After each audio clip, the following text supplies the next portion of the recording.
This episode of the One Shot Podcast, as you guys already know, is sponsored by TryHavocenergy.com. I drank some earlier, not gonna lie to you. I usually drink some to start my day to keep me focused and give me enough energy to tackle any sort of BS I deal with on a daily basis. Head on over to TryHavocenergy.com and use code HAVOC for 20% off. Now, without any further ado, let's get into this podcast. Let's go. What's going on, everybody who's tuning into this episode of the One Shot Podcast? Your host with the most, Mr. Ranks HTX. I'm here once again with an esteemed guest, a special guest, someone that you haven't seen on here before. Well, at times I bring people on, but today, it's a guest you guys haven't seen before. Legend has it, he dunks on kids on and off the court. You can't stop him. He's just like that. He's unstoppable, unbeatable. We got my boy, Mr. Deuce. Deuce, how we doing today, my boy? I'm good, my man. How are you? I am doing fantastic. Hey, look, I got a haircut. I can finally take off my do-rags and not feel dusty. Life's great. I kid you not. You know what I'm saying? Life is like, you know what I'm saying? You're in like, there's like a line for like the depression, but there's like a hairline, like a haircut depression. You know what I'm saying? Like, I was falling in that. You know what I'm saying? Now we out of it. You know what I'm saying? Now we out of it. You're on top of the world after you get that cut. You feel what I'm saying? You're running errands, doing a bunch of extra stuff. Bro, Target, Walmart, Walgreens, CVS. Maybe some Ulta, just cuz. Just cuz. Maybe a little Sephora. Gotta let them see me. Yep, you know what I'm saying? See me. Gotta let everybody see me, you know what I'm saying? Just going to places for no reason, you feel me? So, off the rip, I'm going to make a hard assumption that Deuce is not your first name. So, tell us, how did you come up with your name, Deuce? I know on some platforms it's just Deuce, but in some cases it's iDeuce. So, where did Deuce come from? Deuce came from my junior year of college. I always wore number 3 playing basketball growing up. Like, it was about the only number I ever wore. Mm-hmm. And then my junior year, one of the returners on the team, he got a pick before me and he took number 3. So I was like, I took number 2 and I was like, screw it, you guys got to call me Deuce now. It was like as a joke kind of. Mm-hmm. And then like it stuck with the team. So it just kind of happened. And then I was like, I needed a new name on the game. And that was what I went with. What was your name beforehand on the game?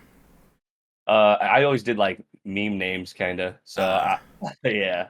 So like if I was in the lobby, you were the guy that's either Dixie Normus or like a Bella Danger or some shit like. my last one was Drew P. Wiener. So it looked like a full name. Like people would say it out loud and then they'd say it and they'd be like Drew P. Wiener. Yeah. I remember when I first got a PC. I think it was Cold War. It was Cold War. I remember I was seeing this guy's name. I'm like, what kind of name is Dixie Normus? I'm like, what kind of name is this? But then like my friend's like, bro, I finally get it. And I'm like. And then he goes, Dick is enormous. I'm like, wait, pause, what? And then he's like, that's his name. And I'm like, oh. So I'm like, okay. So my boy had one of those names. Okay. For sure. I was just playing the game for fun at the time still, probably when I started those names. I was just getting into Warzone and stuff. Okay. This is Warzone 1 we're talking about, right? Yeah, Warzone 1. Good times, man. Good times. I know. I missed out on a lot of the prime time of Warzone 1. I grew up playing Call of Duty, like, because my older brothers played it, so I started playing like COD 4 back in the day. Like, grew up playing all of them, and then I would say like once I graduated high school and I transitioned into college, I was just so busy with like workouts and school and games and practice that I missed out on like probably like a year or two of like prime. Like I missed out on like prime MW 2019. Like I missed out on prime Verdansk. Like and then like I would say rebirths and stuff. Once COVID happened, then I kind of transitioned into like playing video games again because I had more free time. Yep. That was how it was sort of I would say it was a similar route for me as well, just because around this time, this was when, a little sauce for anybody who doesn't know, for those y'all that were out of jobs during the pandemic when everything was closed, or maybe a job shut down, maybe whatever the hell, maybe they fired you, I don't know, who knows, but certain states, especially Texas, they were offering like unemployment. Essentially, like they were just paying it out, and bro. And I was like, and I remember my dad told me, he was like, "Oh, you should apply for it." I'm like, wait, Pops, what you trying to say? Like, I'm not broke. But he was like, no, seriously, like they're just handing out money because obviously throwing out free money. Yeah, because that was how it was with me. They, you know what I'm saying, my job, they closed, and I didn't hear nothing from them for a while. So I'm like, okay, bet, I'm just gonna try this. And then I got approved for it, and I'm like, okay, cool. And then randomly one day, I look at my bank account, and I'm like, what the fuck am I looking at? I'm like, the amount of money that's in my account right now is like double the last like 4 paychecks of my job. I'm like, wait, hold the hell on. So we're making bank. Bro. So I took that same bread and I put it into Dogecoin, and Dogecoin took the fuck off. And then plus I got my tax return checks, so I took all that. I bought a PC, a monitor, a keyboard, a controller, and just a bunch of other stuff for my setup. So I was just like, hey. That's kind of just how it all came to fruition. So, but yeah, I did end up missing out on the prime point of Verdansk. Like when everybody was running like that was when like VPNs, like the no lag VPNs were crazy. People dropping like crazy kill games. Yep. That was when like the Prime Kilo MP5 AMAX. Yep. Shit. What else? What else? What The else? What glory else? days. Glory days, bro. That was when like all those Prime metas that everybody was using. I kind of missed out on those. Like I even missed out on the. I even missed out on like the FFAR meta. I never used that. Like, I missed out on that one too. It was still good, like when we played after that, but we missed like peak FFAR. yeah, and then on top of that, I didn't have a PC at the time when it was meta, so it was like I didn't get like the visual recoil with 120 FOV plus the game would look great. Oh yeah, I didn't. Yeah, I didn't get a PC for a minute. Yeah, man.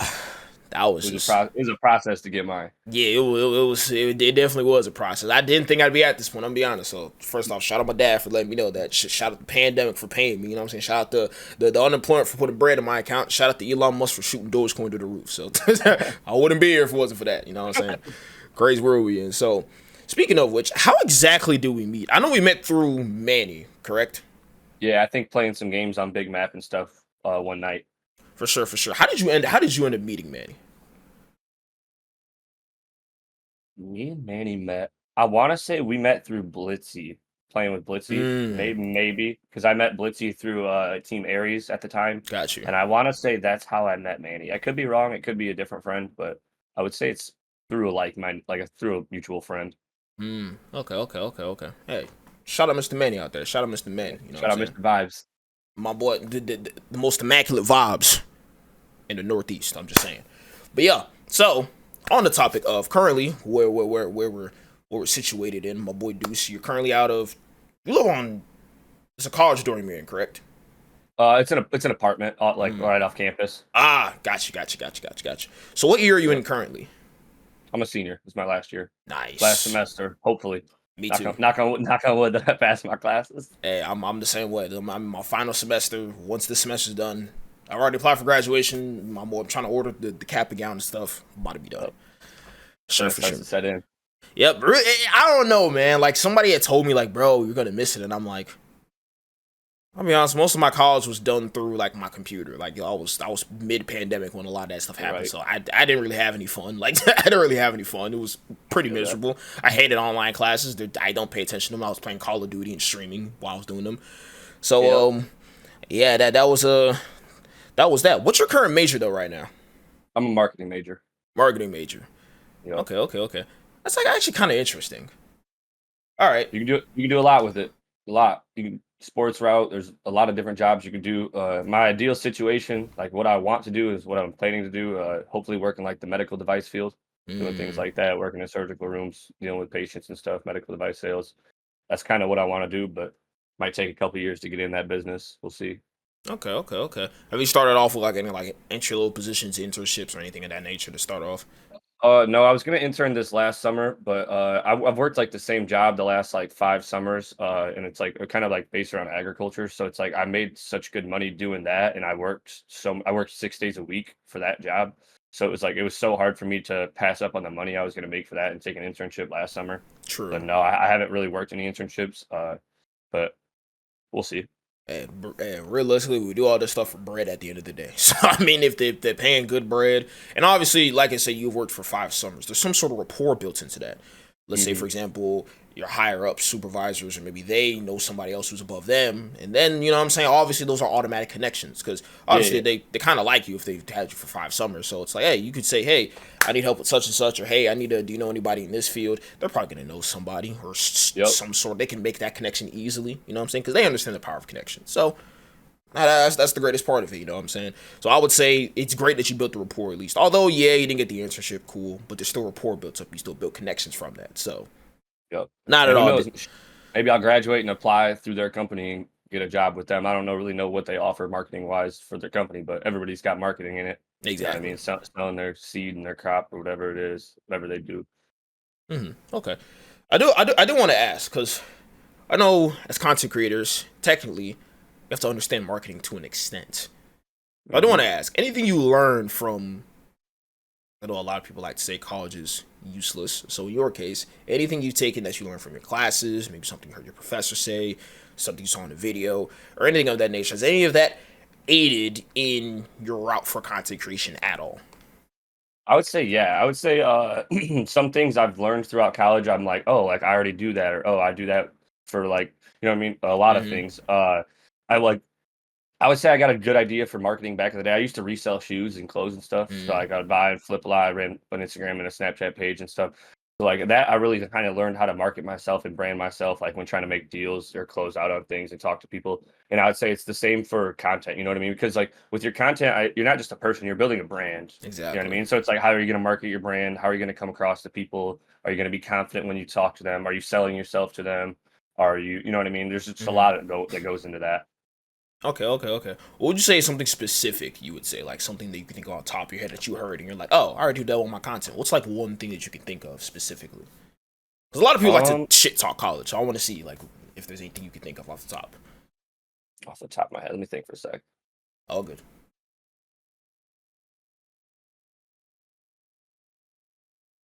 I would just say being confident in yourself and believing in yourself and like sounding like you know what you're talking about, you know what you're doing. Like if I'm gonna make a video breaking down a class or breaking down something, I'm not gonna come in there and not know what I'm gonna say or like how I'm gonna say it. And I'm not, because if I come in there and I'm like, oh, well, this gun's good, you should try it. It's like, why would I want to try it? But if I come in there and I hit you with like facts and reasoning and I show you the clip and I show everything and I really sell the gun and like I really believe in this gun, like you're gonna want to use it a lot more than just me being like, yo, you should use this gun. It's really good. Buy this Mm-hmm. blueprint, blah blah blah, etc. So almost putting yourself in the viewer's perspective and understanding the why yourself to then be able to sell to somebody else. Yep, because it's like if you were trying to sell it to me, I'm gonna sit here and not judge you, but I'm gonna like watch how you're talking, watch how confident you are, whether you really believe it. I'm kind of like critiquing you in my head, I guess, Mm-hmm. breaking it down. I'll be honest, there was, I don't know what the content creator's name was because I scrolled past the video, but there was one day, there was a content creator I saw on my For You page on TikTok. So yeah, the guy has these nice, smooth edits, these cool pop ups, these sound effects, but it's just like, bro sounds like he's like forced at gunpoint to do this shit. Like I'm like, bro, don't sound like you want to be here. I'm like, bro, it sounds like he don't want to be here, and he sounds just so dead. And I'm like, yeah, it's cool that he sounds like this, and you could tell the video was overly edited. Like there was quick cuts, like there was too many cuts to almost, I guess, sort of keep the viewer engaged because obviously your sound would peak once you start talking, like as opposed to when you continue on the sentence versus the first word you say at the start of a sentence. Obviously, the audio is going to peak a lot more. So, I guess whoever edited the video was trying to make it have a bunch of cuts within it and then have a bunch of slides, transitions, things popping up on the screen. And I'm like, bro, all that's cool, but this guy sounds like he wants to off himself. I don't really want to use this class no more. It could be the greatest class on earth. Bro just sounds like he doesn't give a fuck. Like if you watch this, I don't really give a fuck. But he just threw it up. And I'm like, that could have been a great class. That could have been a great video. And even the comments said, bro, it sounded like bro sounds like he wants to off himself or some shit. You know? And I'm Hmm. like, so what's the entire point of you trying to do that or have all these edits, but you can't even sell yourself? You don't even sound like you're confident in what you're talking about. So that anybody's watching, make sure y'all do that. If any, and also it takes a little bit of research, obviously. One thing I Confidence and heard, personality are huge. yeah, obviously, because a lot of y'all got friends. Talk the same way you talk to your friends to your viewers. That way, and it gives some sort of uniqueness to your content. Some people may say certain words. Some people may do certain phrases, certain weird habits whenever they play the game. Like just those little things. So I would say definitely all those things matter within your content. Now, staying on the topic of college, I saw within your bio on Twitter you said that you were participating in the College Cod National. Hmm. Yep. So what exactly is that, and how did you end up participating in that? So when I decided to not play basketball anymore and just finish out school and go to school, I transferred here to Illinois State and was going to school. And I knew they had an esports program, but I didn't really know like what esports entailed or what their game what they meant by that. Like I didn't know if it was tournaments, I didn't know if it was a club, I didn't know if you just came and played or whatever. So I think it was like probably the first or second week of school. Like you know how they kind of do like almost like intern fairs or like career fairs, things like that. Yes, It was like yes. a giant thing like that, and they had all the clubs set up, all the organizations, everything on campus. And we were walking, and we got to like the esports section, and they had like Valorant, Rocket League, Call of Duty, 2K. Like they had they had a table for each. So we went Mm-hmm. up to it and we were like, "Oh, like what's the Call of Duty? Like what's it like? What's it entail?" And like he sent me like a thing to join their Discord server. And so they have like a comp team, like a multiplayer type ordeal. They'll have like an academy team and a varsity team. And then last year was like the first time ever they had anything to do with Warzone. Um, Mm, so like the COD team was like technically like a club and had a lot of people in it, but then when it came to Warzone, like nobody was interested. Like there was no, as weird as it sounds, like there was nobody really to play it or do it with. So luckily, when I had reached out to the dude who was in charge of it, the manager or whatever, he said, "Yeah, there's one other kid who's interested in playing Warzone. Like I can connect you guys, and then we can try to like figure out what tournaments we can get you in." Or so and so. Because like at the time, like I grew up playing multiplayer and stuff and everything like that. But for me, like in a sense, it kind of got boring at a point playing yeah. multiplayer, like hours, hours, hours. And then so at the time, I was into Warzone, so I was like, all right, like I wouldn't really have much interest in the comp scene. Mm, I'd rather play Warzone. So yeah, we transitioned into that and we found some tournaments. So it's actually ran by the CCL. It's like mm, The College Call of Duty League instead of the yeah. CDL. So they did things like that, and I think the first tournament we played in would have been back on Caldera. And I had no reps with this kid, never played with him really before, like didn't really know him, didn't know how we were gonna click or whatever. And the problem was it was a trios tournament and there was two of us. Ooh. So we're like, we have to find somebody who goes to school here who can play. So we actually picked up like the captain of like the varsity, like the guy who was in charge for the all of the comp shit. Mm-hmm. We picked him up and he ran with us. And you know, he plays COD, he can shoot straight. So it wasn't that hard for him, but it wasn't like the same experience. So we kind of I don't remember what we placed in that. I want to say I know we placed top 10, but we didn't get paid or anything Mm-hmm. for that one. And then moving into Warzone 2, they had like it was like an Al Mazrah kickoff right after Al Mazrah happened. It was like their open whatever. And this one was a 2v2 kill race. So there was like 84 teams in it, I think, or something like that. Because some of these schools, these kids are it's like the big schools like Alabama, Texas, like they have a lot more money there, and they're like their programs have been around for longer years. So like these kids are on scholarship to go to school and play Call of Duty. Yeah. So like, and when it comes to a 2v2 kill race, if you got 6 kids on your roster, they were allowed to put in like 3 teams. They would have like an A, B, and a C all in the same tournament. So there was 84 teams. And me and this kid actually went all the way to the end and we lost in the championship. We got second out of the 83 teams or whatever in Wow. the 2v2 kill races. And it was like a really good Northwood esports team. Their like school is focused kind of around esports. And the one of their players was actually Aqua, who used to be a professional comp player back in the day. Like he Oh played in the CDO. yeah. Oh, Yeah, okay. he played in the CDO and stuff. So they beat us in the championship. But we still took home some money, you know, and it was a great experience. And then Nice. they didn't really do anything else for the rest of Warzone 2 because Warzone 2 was kind of chalked. And then all of a sudden the CCL dies and they report that they're firing people and that they're not doing anything this year. So then Yeah. like 5 6 months go by and then like late first semester this year they posted that they were back, they got a new owner, blah blah blah. They were gonna start running stuff. So I messaged the guy and he was like, "Oh, at the moment we're just gonna do comp. We're not gonna do anything for Warzone. So Mm, there's no Warzone competitions or tournaments damn. this year, unfortunately for the senior year. So I don't get my lick back. I didn't Damn. get another shot at that.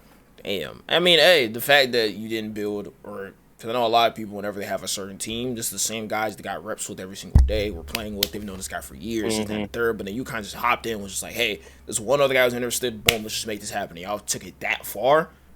Very Yeah. commendable.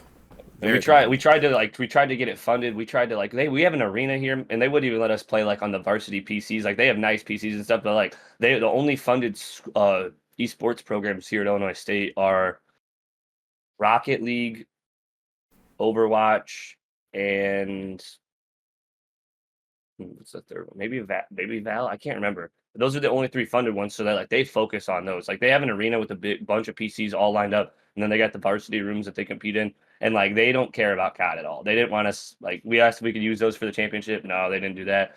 Damn. Whatever. We asked if we could like just get any sort of like funding, get anything going because it's hard to get people to like do stuff if there's nothing involved to it. You know what I mean? If it's just a Exactly. club and we're doing it for fun, and they were like, "Oh, go win a national championship and we'll talk about it." Oh, wow. We got second, so and it didn't matter to them. Like Damn. they didn't make a post about it. They didn't do anything for us. We were like that was kind of when I just threw in the towel, and then I was like when the CCL died anyway, I was like I'm not gonna like fight for it. I guess I don't know. Damn, that was just a waste, man. They got off of like a spur of the moment impromptu team, and y'all got that far. They're not even gonna celebrate. Like that's kind of fucked Yeah, up. Like damn, like put some passion in this. You feel me? they left a sour taste in me and the other kid's mouth for sure. Yeah, I mean, shit, I'd be pissed off too. Yeah, I'd be pissed the hell off too. What was the prize pool for the Warzone 2 one? The one you see you guys got second place. 10K Ooh, divided among top. I want to say top 5. I could be wrong. I know first place was 2,500. It was a So 2v2, right? yeah, 2v2 kill rate. So they would have got 1250 each. We got second. We got 1,500. Hey, that's solid. Yeah, no, it was definitely a lot more than what we planned for, or you know what I mean, had thought of. We were just going in there to play and just see how we did, and then win one round, you go to the next round, you win another round. And, you know, they were best of threes, so you played a lot of matches throughout the day, a long tournament, a lot of good players in it. Well, you know, a lot of people who came from the CCL and like had successful careers in the CDL or just out there as a comp or a Warzone player in general. That is crazy to think, bro, because there was a certain point in time where I was like, what if they start doing scholarships for like esports teams or for like games in general? And now it's like there's people who go to certain colleges, full rides, boom, for Valorant, Fortnite, Call of Duty, all kinds of shit. And I'm just like, man, this is, and it almost doesn't feel real. Like when I first heard it, I'm like, this is some bullshit. But now I'm like, I actually heard like some people were like in their bio, college comp player, college like Valorant, college Fortnite player for this university, and then it would show like it would take you to the esports page of that university. I'm like, holy shit! Yep, The whole thing's established, verified, and everything. yeah, it's growing for sure. I'm sure you're familiar with FaZe Blue. Yes.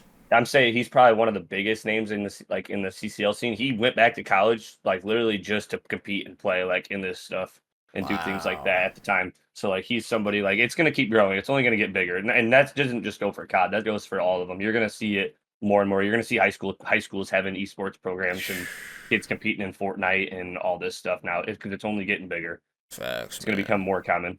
So, say for example, if somebody were to receive like a scholarship to go play college COD for a specific university, they would still have, it would essentially be almost like a regular sports scholarship. You still have to go there, do practices, do coaching, blah blah, but you still have to take classes as well. Mm-hmm. Damn. Yep. I'm not sure. I know, like, because some of them are like specific, like they're meant for esports. Like some of these universities and these colleges that compete, like it's what they're known for. Yeah. So I don't know if theirs is different. Like I know for us, like I know the academy and the varsity teams, like they scrim and they VOD watch and they do things like that at the arena, all on their own and with like their captains and coaches and stuff. But like as far as us, I mean, we just we'd be like, you want to run tonight? You want to play this weekend? You want to get reps before the tournament? Like, we would just get, because we knew. He was really good at the game. At the time, he was a lot better than me. I was still kind of fresh into getting into Warzone 1 and stuff at the moment. And he was really good. He was a shooter. He's an IGL. So he knew a lot. It would just kind of be like the week before, like the weekend before, 2 weekends before. But, you know, we got to get some games. We got to see how we're going to play, how we're going to like move around the map, where we're going to try to drop, things like that. Okay. Does he still play Warzone at all? Yeah, he still makes content and plays the game. Nice. What's his name? We want to give bro a shout out right quick. Crawler, Connor's his name. His IG, his YouTube, his socials. It's Crawler. I think it's like CRAWLURR. Okay. Hey, it's nice to see though. You know what I'm saying? Because we went from like humble beginnings and now he's like still taking off with it and stuff like that. Do you know, like, do you watch his stream and stuff like that? Does he still compete at all? I don't know if he does tourneys or wagers as much anymore. I know he plays like every day. Like he grinds his streams. He grinds his getting his stats up, everything like that. He's probably like an 8 times world record holder. Like I know in Warzone 1, he had like solo trios, multiple seasons, like a lot of things like that. So he definitely plays the game. He grinds a lot. So I don't know. I don't think he plays in wagers and stuff as much anymore. He might. Sometimes I see him on Twitter. Anybody want to chat or do switches or anything? But I don't think he hops in like the big tournaments or anything like that. I think it's kind of just some of his friends and some other people. For sure. Hey, shout out to Crawler right quick. You know what I'm saying? Hey. Shout out Crawler, man. Keep doing your motherfucking thing, you know what I'm saying? You started something great, and you didn't even know it. So, hey, shout out to him right quick. So, you didn't mention that you started off like you grew up playing Call of Duty. You said your first COD was COD 4, right? Yep, on the 360. That was when... I didn't even have online at the time. I was just playing like campaign and doing the special op missions and everything like that. Mm-hmm. Was it you that bought the game, or was it like an older sibling that had it? It was my brother got it. I remember when he brought home COD 4 on the 360. And I was sitting watching him play it, and I was like, "Yeah, like this shit kind of cool. Let me get a try at this." And I was young. I mean, that was probably like what? When did COD 4 come out? 2006, 5. Yeah. Let me not be wrong, because somebody's gonna be like, "You're an idiot. You got it wrong." Nope. I'm looking it up right now. All right. Yeah. 2007. Oh. Like I would say the original MW2 was like the most influential on me. I probably put the most hours into that game. But like, dude, like those times on World at War and like all the OG games, like man, they hit home for sure. The nostalgia, the For memories, sure. because it was like those are the first video games I remember playing and like grinding. Oh man, glory days of COD, man. The glory days. That's why I always love bringing it up because it's always like, man, you think I know? Yeah, we're nostalgia fiends. I don't give a damn. Fuck y'all. You know what I'm saying? In the wise words of Zuma, go fuck yourself. But anyways, you know what I'm saying? Look, bro, there was like golden times of COD. You know what I'm saying? Now we're all adults and we got bills and responsibilities. But then it was just like just got up and just play COD. You know what I'm saying? Did a couple bullshit assignments and just play COD. That was it. You know what I'm saying? Play multiplayer for hours, not get bored, just pure enjoyment, just talking, playing with the friends, doing anything. I don't even know how we used to do that. Just straight multiplayer, like continuously playing it like over and over and over again for hours. I don't know. But I know playing like Dom or TDM or Search and just playing hour after hour. But I mean, it was a lot more enjoyable then. Kids weren't like it was fun. They're like it wasn't like filled with hackers. You know what I mean? Yeah. I feel like a lot of people hate on the game nowadays because, and it's not even their own opinion has been formed. Like they hear somebody else complain about something, or they see somebody complain about Twitter, and then they're like, "Well, I'm going to complain about it, or I'm going to think these thoughts into my head." And maybe, you know what I mean? So I feel like I don't know. Maybe we're just COD junkies. That is true. That is true. What are your thoughts on the current state of Call of Duty with the current state of Modern Warfare 3, Modern Warfare 3 ranked, Warzone, I guess Warzone 3, so to speak, and with Warzone ranked? Well, what's your current thoughts on it? How you feel about it? Things that could be improved? Warzone 3 as a whole, or I would say like Warzone 1, we were at peak because it was like the game was fresh to us, it was new to us. Nobody had any set like standards or ideas on what they wanted in the game. So everybody was just out enjoying it and loving it. And then when Warzone 2 dropped, we went from here to like below, you can't even see it on the screen. We went below the surface. I wouldn't even say we like hit the bottom. We went below the surface.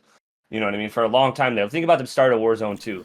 Backpacks, no tax sprint, 2v2 gulag, hackers, stim glitches, all F4. I mean, there was so many problems with Warzone 2, and it wasn't even like they were bad ideas. I think people were just people get in their norms and they're like, I want the same thing as Warzone 1. I don't want you to change anything. Just bring in a new guns, new blah blah blah. So I think now that Warzone 3, I think we're almost back to where we were in Warzone 1. Like, we're not quite there. There's still the shadow ban loops, the cheaters, no unlimited tax sprint. The stims still aren't kind of the same. Sniping is almost back to what it was, but it's still nowhere near what it was in Warzone 1. But I think we're on the right path, you know what I mean? Because with each season and each update, we've seen some mess ups, but we've also seen a lot of improvements from the team. Yeah, I would say the only two things that genuinely frustrate me in terms of, at least with the new implementations of Call of Duty. First, obviously, skill-based matchmaking. I fucking hate it, and everybody hates it. The second thing is whenever they have, and this is something that just extremely infuriates me. It's like they have something, and it's perfectly fine. All right, everybody's happy, we're good, nobody's complaining. And then up in the next Call of Duty comes, and then they take all the good shit out, add all this stuff that I would, okay, cool, new features. I commend you guys for trying new shit. But we're like, all right, we'll give it a chance. We try it, it's fucking horrible.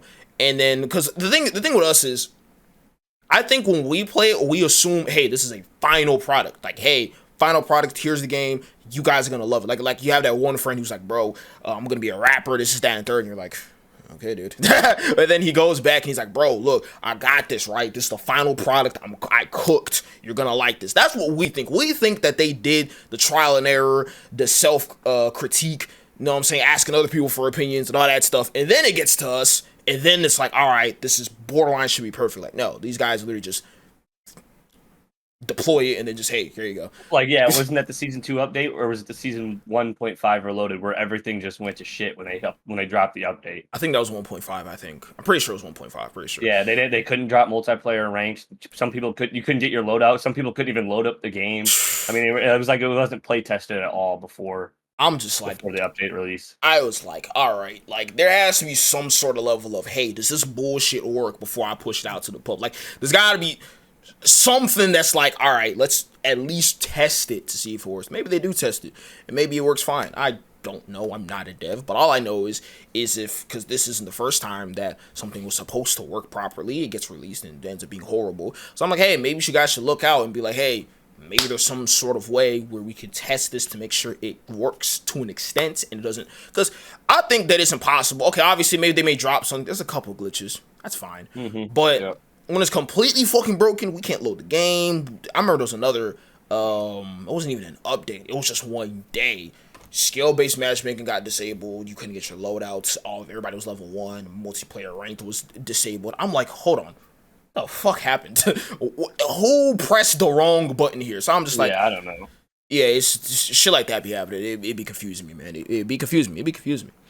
So, out of all the CODs that you've played, what would you say is the one you put the most time into? Like, this is like the full-on, like, no-life deuce, I'm not touching grass era. What was the one COD that you put the most time into, and why? It's got to be one bad. I mean, I would like to. I would like to say now it would be one of the ones recently, but at the same time, it sounds bad. So I don't know. Maybe back in the day, like I just remember like when the DLCs would drop, like they drop new maps on the weekends. It'd be like me and my friends, well, I'm going to your house, or you're coming to my house. You're bringing your PlayStation. We're setting them up in the basement. We're grinding these maps all night, all weekend. Yep. Or like even like summertime, like you're in the crib in the summer when it's nice out in your room in the AC. Just grinding Call of Duty. Your mom's like, go outside, go do something. You're like, man, I'm on the game. I'm just having fun. But I don't know. I would say I loved the OG MW2. I was still kind of younger at the time. Loved MW3. I love Black Ops 1 and Black Ops 2. Top 2 games. So it's gotta probably be one of those games back in the day because I had less responsibility and less worry and things to do. So I was just like going to school, doing my sports, playing the game, like no real issues in life, you know what I mean? So Facts. maybe one of them, maybe like Black Ops 1 or an MW3 or something. Okay. So I like the fact that you mentioned some of the OG Call of Duty that you mentioned. So, and I could probably formulate what your answer is going to be. But I ask everybody that's on this panel this question. I'm not talking about the all-time. I'm not talking about what whoever the fuck down the corner's opinion is. I mean, strictly Deuce's opinion. Your top 3 Call of Duties. Go. I might make some people mad with these. Go ahead. See, like the OG MW2 is just the most nostalgic for me because I would say like that's when like I really fell in love with COD and like loved COD. You know what I mean? I loved the intervention, the ACR. I loved grinding for the fall camo. Like you know what I mean? All the red tiger, the blue tiger. Facts. So like that one could arguably be number 1 for me. Maybe I'm biased to the Modern Warfare series back in the day. Who cares? That's why I said it's your top 3. Yeah, that's what I'm saying. So I would say my 1 and 2 are probably tied between MW3 and MW2. And then my third one, it's hard to pick Black Ops 1 or 2. Probably Black Ops 2, but I don't know because Black Ops 1 was so fire. Like the Galil firing range, like the introduction of all that stuff. Man, like the gold Galil back in the day. You remember with the silencer on the end of it? The way dude, it's crazy, bro. Because my boy Nas, I don't know if he's gonna watch this. Somebody send this clip to Nas. I don't know who the hell listening to this. But dude, I remember he always like Black Ops 1 is his favorite Call of Duty, and he always literally talks about like that suppressed Galil sound, that little bro. The gold was so clean too back in the day. It was so vibrant. It was like a gold chrome. Yeah, it was so clean, bro, so clean. But you would say in that case, because I'm not gonna lie, I'm thinking in my head, I'm like, because you're choosing between Black Ops 2 and Black Ops 1, so I'm like, you're either gonna make my boy Nas mad. You're gonna make me mad again because Black Ops 2. Look, I'm gonna stand on it. I don't care what anybody says. We will talk about this till the end of time till we're old men. Black Ops 2, if it's not in somebody's top 5, I think it's kind of wild. Like I'll give maybe 3. I'll give somebody a pass. You know what I'm saying? Maybe start playing COD early. That makes sense. You know what I'm saying? But top 5, like it's got to be at least 5. Like this is Black Ops 2 we're talking about. You know what I'm saying? It was just I think that game was. There were just too many things that game that went right. The campaign was crazy. The campaign was crazy. Just the plot of it. I always say Raul Menendez is the precedent of a juggernaut. You know what I'm saying? Bro heard his sister scream from a mile away. Bro went with a Spaz 12 and then a machete and was ripping through people. You know what I'm saying? Bro was immortal. You know what I'm saying? Rips through that shit. And also, but that's also at the same time you were also dealing with the I guess the other side of the plot with David Mason, Alex Mason too. And then the multiplayer was, I mean, the multiplayer. I mean, what we had, Nuketown Raid, Slums, freaking Plaza. The hell else do we have? you could pub stop for hours and not get bored. Hours, bro.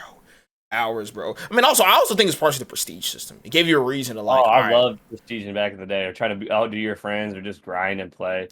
Like, oh man, I don't know if you remember. So like, I would say one of the earliest like content pages groups that I could remember from Call of Duty was the Race. Do you remember the Race?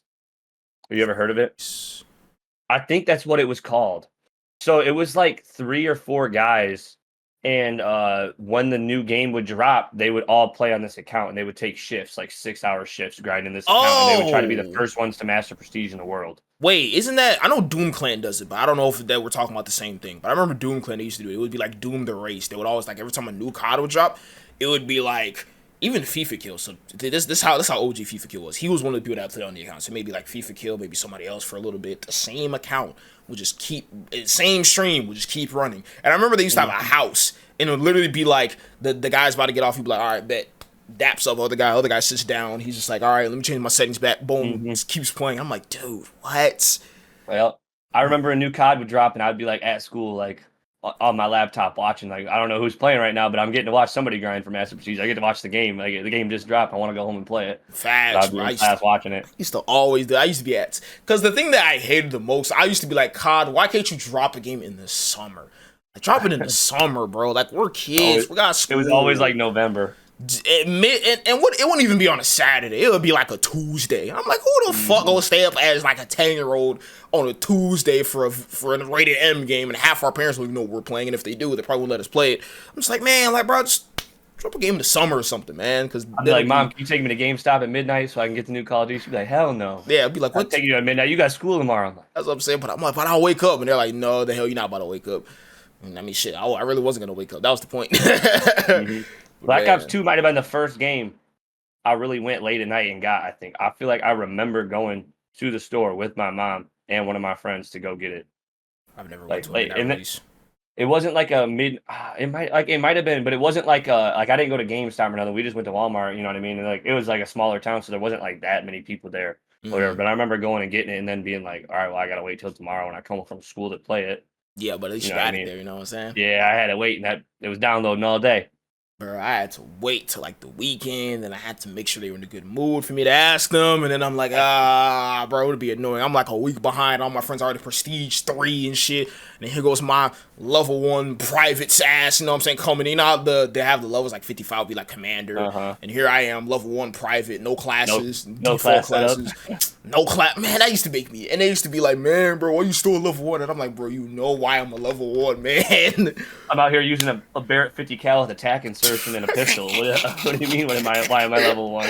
Here go all my friends. They got stock and gold and using all these. You know what I'm saying? Stalker pros throwing C4s and shit. I'm like, man, here goes me, the fucking noob, bro. This was painful. Yeah. It was painful. But now we're older, and you know what I'm saying? We could actually, like, if I really wanted to, I'd get up whenever the fuck I want to, go buy the. Oh, we don't even have to leave to buy the game. Yeah, everybody buys them online, even on console nowadays. I feel like everyone buys them online and has them start downloading or whatever, and then when it drops, they're about ready to play. Yeah, because you can do that now, can't you? You can like start the download or something before ahead of time on console. You can preload them. Yeah, it's crazy. The whole dynamic for that just shifted. Everything shifted. Yeah, everybody just buys them online. That's why the midnight release and stuff died. Everybody goes digital. Yep, everybody goes digital. What they probably should do, they probably like release like maybe it's this. Let's say I don't know. Maybe they take like a hit and say, hey, the Vol Edition is in store at like regular price, some shit, and it comes with XYZ. That'd probably influence people to do that, but COD, they probably won't do that shit. Let's be honest, they won't do that. Add something onto it, a little bit of an incentive to get people to come in store. Yeah, you know what I'm saying? Like, if I gotta get up, because shit, I pay for gas, I gotta pay for it in case somebody crashes into me. You know what I'm saying? Somebody could be depressed, their girlfriend cheated on him, he's drunk as shit, crash into my car. You know what I'm saying? I'm taking a lot of risks doing this shit. Like, give me a little something, you know what I'm saying? But, you know what I'm saying? That's, RIP to that era of Call of Duty, I will say that. Great era, great era. They need to throw in some free blueprints or something. Battle like pass, that. Battle pass and tier skips. Yeah, get me in store at midnight. Let me get that feeling again. Facts, bro. Okay. So now I know I went in terms of your gaming journey, so to speak. Let's go into the hooping journey as well. All right. What did you still? Okay, so I know you said you played in college. Assuming obviously you played in high school as well. But when did you first start hooping? Like, what was if you could remember? Because I know a lot of people say like I forgot. My boy Flight, he said there was a story of when his dad put like a soccer ball, a football, and a basketball in front of him. And he said he picked the basketball and he was like 3 years old or some shit. So I don't know. I was wondering like, yeah, some like crazy story of when you first started hooping or something of that I nature. would say some of my earliest basketball memories are probably like YMCA basketball. You know what I mean? Like Top 5 years tier. old. You had to wear a wristband, and that you had to guard the person that had the same color wristband as you. Like things like that. I Yeah. remember like little things like that. Uh, I was blessed. I had 3 older siblings and 2 older brothers who played, the same football, basketball, the same thing. So I always Mm, remember like some of my earliest memories of basketball are probably of watching them or traveling for their games, mm, and not even mine. But then, moving in, I would say we probably started playing travel ball, like we just with kids in my town. We made like a team in our town, and played travel ball maybe in like second or third grade. Like so, some of those are the earliest memories because like you played in like the Y leagues and stuff type growing up, but like there was really never anything like those would be like what maybe like 8 weeks. You play like one game a week, one practice a week, and yeah. then that was it. And then you hit like fifth grade and stuff, and it gets like more into that. But I would say some of my earliest would probably be watching my brothers play, or just like when I hit like second grade, and like I remember travel. Like you get a travel jersey, you're going with your friends, like, and it wasn't like AAU at the time. It was like right after school ball ended. It'd be like a winter session. You just play, travel to some tournaments, playing maybe like 5 tournaments or whatever, Mm. and that would be that. Uh, so I would say some of those are probably my earliest memories of basketball. Are you the youngest of your siblings? Yeah, yep. Okay, okay. And you said you only have two older siblings, right? I got 2 older brothers and my sister's the oldest. Ah, okay, okay, okay, okay, okay. Yep. So the process of going from playing in high school to playing in college. Let's talk about that process. So when you went from hooping, let's say you hooped from 9th, 10th, 11th, 12th, possibly had offers, and then you went to university, maybe they sent you an offer, you went to that university. So in your case, because I know you said you transferred after Yep. you sort of stopped hooping, what college did you go to originally? So Whenever. I actually transferred. This is my third college since I've been in college. Oh, okay. When I came out of high school, I committed to St. Xavier University. It's Mm-hmm. an NAIA Division One. It's in Chicago. So I had committed there, and that was the game plan. And then I went out there to St. Xavier, and I would say maybe like 2 weeks into season, maybe not even that long into season. Like I started having back problems and back issues probably Ooh. right before the season started, and Mm-hmm. was like noticing things. I played in the first game of the year, and that was the only game I would have played in the whole year. What? I played in the first game, and then I didn't and I played dressed on varsity and traveled with the varsity team as a freshman. So I went with them. I played in the first game a little bit, and then I remember I didn't play for a couple games. It's just part of the freshman. You're getting transitioning, and it's just something everybody goes through and gets used to. Yeah. You're on thin ice, the freshman. You make a mistake in game, a turnover or something. They're like, all right, he's not ready. You know what I mean? So that was kind of the case for that. And then I remember like I had gotten an MRI a couple weeks before, but I hadn't really like told my coach at the time. I think I was just trying to like because I had been having back pain, and then I remember I lived on the fourth floor of this like dorm complex, and the elevator broke. And this was like one of the first times I really knew something was up. I remember the elevator broke for like a couple weeks, so I'd have to walk up these 4 flights of stairs, and I would be like have to stop halfway up to the stairs. And like, man, my knees hurt. And my Ooh. knees hurt. Like I can barely make it up the stairs. So I knew something was going on because I'm an athlete. Like I go to workouts, I go to lifting, I go to practice like in skills every day. So I'm like, well, I can't do stairs. Like it doesn't make any sense. Yeah. So I ended up getting my MRI results back, and I had 3 herniated discs in the start of spinal stenosis, which is Ooh. like your spine compressing and crushing your Mm-hmm. disc in between. Yeah. So I had that, and they told me I was out for the year. And I was kind of like, I wasn't necessarily in an unhappy situation there. I just wasn't necessarily maybe what I thought it was going to be. And then dealing on top of the injury and stuff, I was like, thought I was going to have back surgery. So after that first semester there, I was like, I'm going to transfer home. I'll enroll at the community college in my home. And then like, because if I have to have surgery, who's going to help take care of me? I live on the fourth floor, you know what I mean, of a dorm. So like, who's going to help take care of me if I'm on bed rest or whatever? Yeah. So I ended up moving back home, going back home to live at home. And then after that first semester, like probably what, a week or two later, COVID hits. This was like when COVID started. So then it was like they didn't even end up finishing their season out there where I was going to school. My head coach who was at that school actually announced his retirement. So Damn. I was like, all right, well, I just transferred out. COVID just hit. I'm coming off an injury. My coach is leaving. Like, what are the odds I go back to the school and he even keeps me on scholarship or that I play? You know what I mean? So I was Yeah. like, I had a decision to make, and I ended up deciding to just. I talked to the community college coach in the town I was from, and he was like, yeah, like you can come play here, blah blah blah. Well, then my sophomore year rolls around. COVID's still really relevant. The board and staff had a voting. and they voted that it was too dangerous for basketball to be played that year.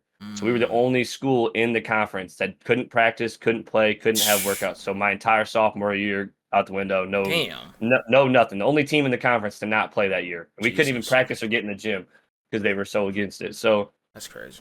transition, year 2's gone. So now I'm coming back for my junior year at this community college as a freshman athletically.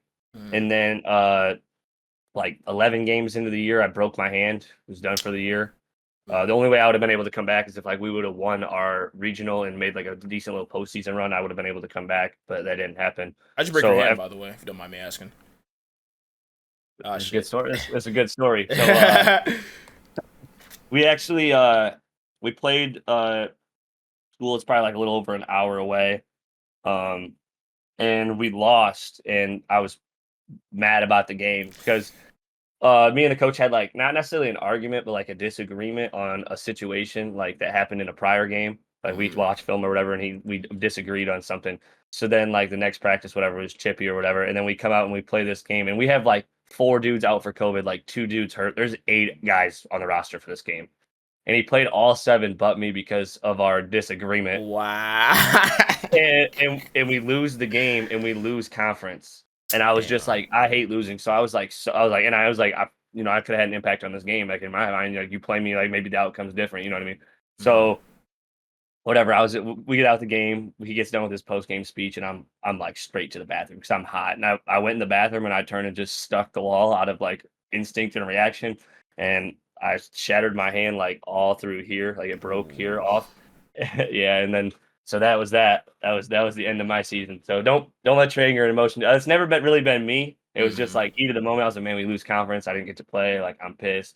So I went in the bathroom and I punched the wall, and I shattered my hand. Damn. Don't be stupid. Don't let your anger over stuff. Take it out on something else because it ended my season. So Damn. it wasn't worth it. Holy. What position did you play, by the way? Point guard. Point guard. Okay. Well, I guess in college I played a little bit of the point guard and shooting guard. I kind of worked both, but predominantly growing up I was point guard. Okay. If I could take a guess at how tall you are, I'm gonna say 6'3". Nope. Lower or higher? Lower. 6'1"? I'm probably like 6'1" with shoes. I'm probably like a true 6-footer. Okay. 6'1" with shoes. Yeah. Type shit. Hey, 6 foot, ain't 5'11". Get this shit right. Yeah. 6 foot gang. I got my physical to prove it. I was like 6 foot and 3/4 or something. Hell yeah. I was like, bro. I got the stamp. Hell yeah, bro. Because being 5'11" is the most disrespectful state of being in eternity, bro. It's crazy. Yeah. You ain't there, but like you're in. You know what I'm saying? You can't prove what people otherwise. That's just a horrible height to be 5'11". It's crazy. Shout out all the short kings, man. Yeah, man. Hey, I ain't gonna lie. Hey, with shoes, I'm like 5'10". To be honest, with shoes, I'm like 5'10". You know what I'm saying? Hey, it's still, but hey, it could be a lot worse. Could be a lot worse. Man, bro, it could be so much worse, bro. It'd be so like much I feel worse. like anything under 5'10", I'm like I would be upset. Hell you know what I mean? But maybe not. Maybe I would like. I don't know. Hell yeah. But I mean, yeah. I mean, the thing is with me, because the thing with me was when I was in high school, I used to really think my height was a problem. Because it's like everybody, because the weird story that I had was when I first got to high school, I didn't know anybody in my class that was in the same class as me. Didn't know a soul. Maybe like, scratch that. I knew like 2 or 3 people. Because the high school I went to, I wasn't zoned to that high school. Because, you know what I'm saying, the high school that I went to was in a better neighborhood than I was in. I obviously moved, and I'm now in a better neighborhood. But the house where I lived before, that wasn't in the greatest neighborhood. To me, it was like I didn't really give a fuck. I'm like, dude, what do you mean this is a bad neighborhood? I didn't think it was bad. But according to them, it was like they did like some sort of like zoning shift or something. So I was zoned to a different high school. But my brother was zoned to the high school that I went to originally. And obviously, you know, my parents were like, oh yeah, you're going to go to the same high school as your brother. So I'm like, I don't really care. I'm cool with that. So we ended up transferring there. So I knew like 2 people in my class. Everybody else I knew them from my cousin. Because my cousin, this is a crazy connection. So my cousin had a younger brother who technically still is my cousin. So he used to hoop a lot. But then he played AAU with somebody. So obviously, older cousin knew the guy that plays AAU. And it turns out they ended up playing 2K together. So, but obviously, AAU guy goes to the high school I go to, you know what I'm saying? Without trying to confuse the story and pull a bunch of names, we're going to call him an AAU guy for now. So, You know what I'm saying? So then my cousin knows AAU guy. AAU guy has all these friends that he goes to high school with. But obviously, it's my cousin, so I ended up playing with him. And we all played 2K, right? So before I get there, everybody I knew was older than me. The thing was, they were all obviously they all play basketball. So it's like, I think the shortest out of all of them was like 5'11 ish. Everybody else was like 6'4, 6'5. So it's like there's me at 5'8" when I first got to college. It's just like it's the most saddest thing because they're all older than you. You don't know anybody. They're your friends still. You cool with them, but it's just like, damn, like. Yeah, that's how I felt. Anytime I'd pop out or go anywhere with all my teammates, I'm like, damn. Like, I know I'm not short, but like when I walk around with you fuckers, I feel short. I used to feel short, bro. 6'5", 6'6", 6'8", 6'9". I'm like, dude, you guys are big as hell. He used to be the most annoying thing. And I still talk with him to this day sometimes. It's like, even like I may see dude in the store, you know what I'm saying? I may just say what's up to him. And then to us, it's like, hey, I knew this guy. We went to high school together. He knows me. We went to high school together. We played Call of Duty. We played 2K. We played a bunch of games together, right? But it's like people see us in person. It's just like, they'll be staring at him because he's like 6'5". They look at him and he's like, oh, you got to play for like the Lakers or some shit. But I'm like, bro, to me, he's just a normal ass person. So it's like, that's what I'm saying. Like the height, bro, it's fucking wild. To anybody out there, hey, look. You know what I'm saying? The last thing to focus on, I mean, if you're short, don't act like you're short, all right? Don't act like it's insecurity. There's a lot of other things you can do besides Heart over height. Heart over height, you know what I'm saying? Heart over height, you know what I'm saying? There's a lot of other great things to make you a decent person besides just your height. You know what I'm saying? But it's weird when some people know it's insecurity and it's like you can tell they hate the fact that they're short. Then it's like, all right, now you're making it a problem for your damn self. You know what I'm saying? Yeah. So for sure. It's out of your control. You can't control it. Don't let it affect you. Can't let it affect you at all, man. Just don't worry about it. Focus on every other aspect in your life. But the thing that'd be funny is whenever I go to the gym or something, and I see a guy who's like 5'4", just stocky as shit. You know what I'm saying? He walk around like this. You know, he 5'4", but he on bench press, you know what I'm saying, with his little ass arms. Just heavy arms. He's left weight. I got my long ass skinny arms. I'm fucking out here. Hell yeah, bro, just moving 315 on bench press easily. He all turning red and shit. He get up, going like this and shit. Man, there was another guy, he used to do pull-ups and shit. He was just, like I said, he was like 5'4", but strong as shit. And he had hops. So he would just look it up, jump up, start doing pull-ups. I'm like, yeah, there's no excuses after that. That guy is the definition of there's no excuses. That's the guy. You know what I'm saying? If anybody needs a reason not to have excuses, that's the fucking guy, bro. Yep. Hell yeah, man. Yeah, that's crazy. So you had said the journey after you had broke your hand. You said at the final game when you guys had lost, and you said the coach didn't put you in after the disagreement. Broke your hand. What had happened afterwards within the journey? So like you want me to start like right from the injury like part, or you like after that season? I guess right from the injury part. We'll go there. All right. I would say I waited like 3 days. I waited like 3 days to tell anybody or show anybody because I can't remember like where we were at, like what month it was. Maybe it was close to break, and that's why like we didn't have we got a couple days off, which never happened this season. You know what I mean? So I didn't have to go to practice or try to practice for a couple days. But I remember like the game got over, and I was walking down the court with two of the kids. I go to college now. They don't play anymore either. They go to school here. But I was like looking at him, and I was like, I messed up. He's like, what? And I like held both my hands up, and he's like, what'd you do? I was like, I think I just broke my hand in the bathroom, punched the wall or whatever. So like we ride back, like a day or two goes by, and I'm like, my hand's not. It's only getting bigger. It's only hurting more. Mm-hmm. Like I probably gotta say something to my mom. So I tell my mom. She's mad because I didn't tell her right away. She's like, we could already got you into the doctor by now. Like now you're gonna have to wait and blah blah blah and try to schedule something. So I texted the trainer at the school and was like, hey, like I think I broke my hand. Can I come in and see you? I haven't told coach yet.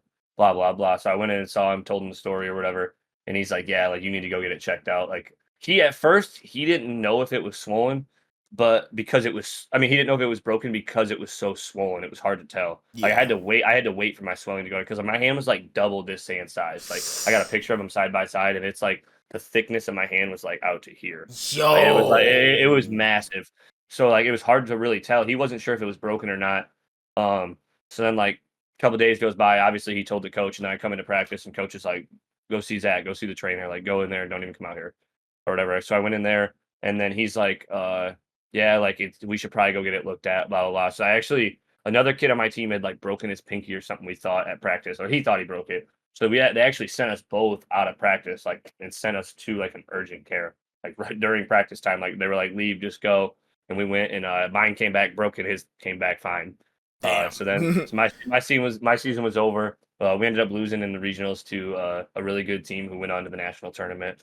Um, and then after that, it was like the coach was like, "Well, like you could come back for another year. You still have another year of eligibility at a community college, like if you want it." But in my head, I'm like, I would be like a sophomore, but as a senior at a 2-year community college. So I was like, do I really want to do that? Do I really want to set myself back even more? Yeah. And it was like I could have went like I probably could have transferred to another school in the NAIA because I had already been recruited to one and played there.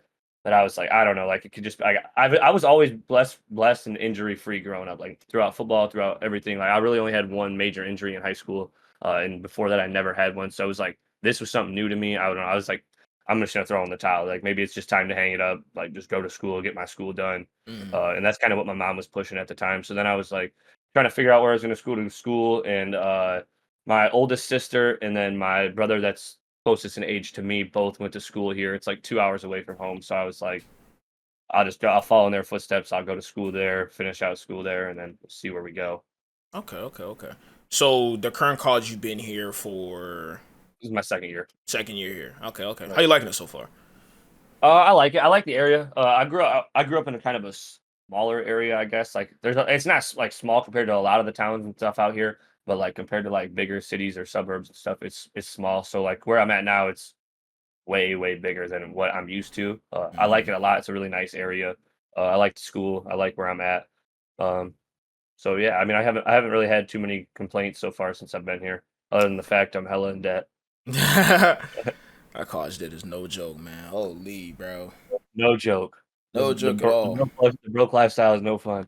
It's not fun at all, man. It's not fun at all. That's what we do this for. You know what I'm saying? That's what we do this for. You know what I'm saying? Oh, Granted, oh, oh, you know what I'm saying? Hey, look, we have fun doing this, but best believe we need some damn money. We need some damn money. Because the prices of everything is going up.